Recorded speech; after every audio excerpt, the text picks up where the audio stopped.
Tom Tilson was born in Long Beach and raised in Riverside.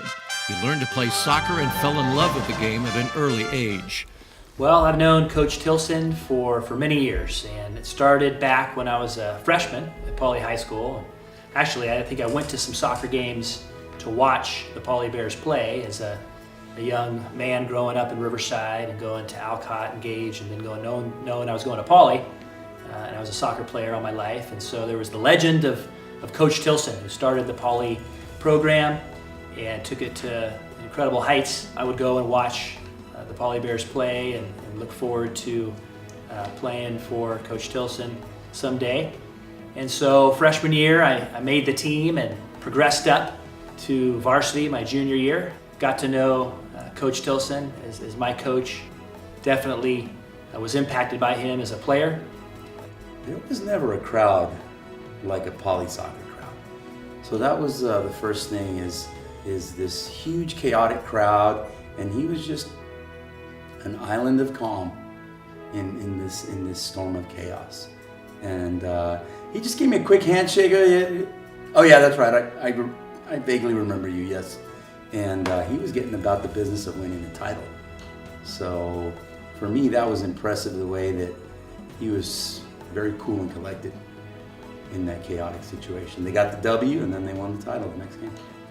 Well, Coach Tilson is a pretty gruff individual and very serious, a man of a few words. But so when he told you some things, when he coached you, you knew that he meant what he said, and he wanted you to do this way. Is after a bad game, which could be a victory, but not played to the quality to meet the standard, you didn't make noise on the bus. It was a quiet bus ride.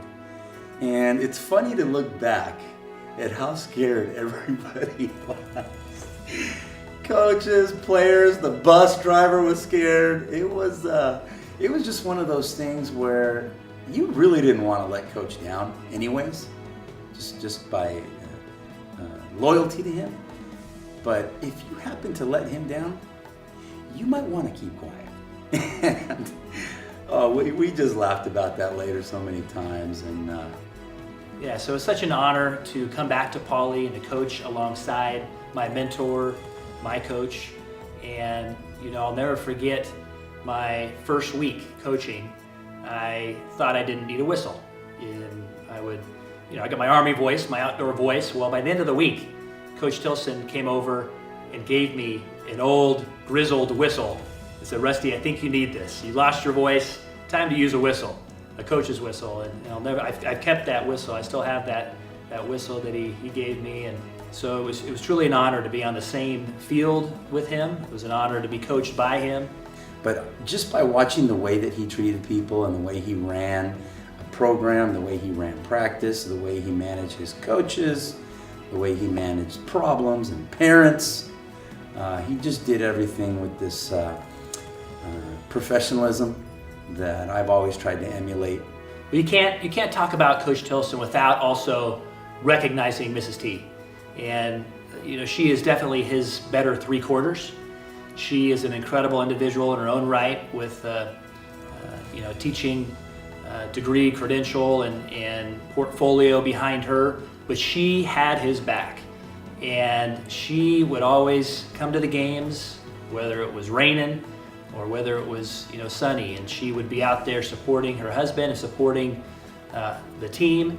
And every game we won, the next practice, we would get a cake from Mrs. Tilson, baked especially in her oven, and she would bring it out, and we'd have some cake. But there was one time I remember a special victory for league championship, and so we took the cake and had a food fight, and definitely Coach Tilson was a part of that. And he's a pretty serious guy, and so it was fun to see him enjoy the victory, enjoy the championship.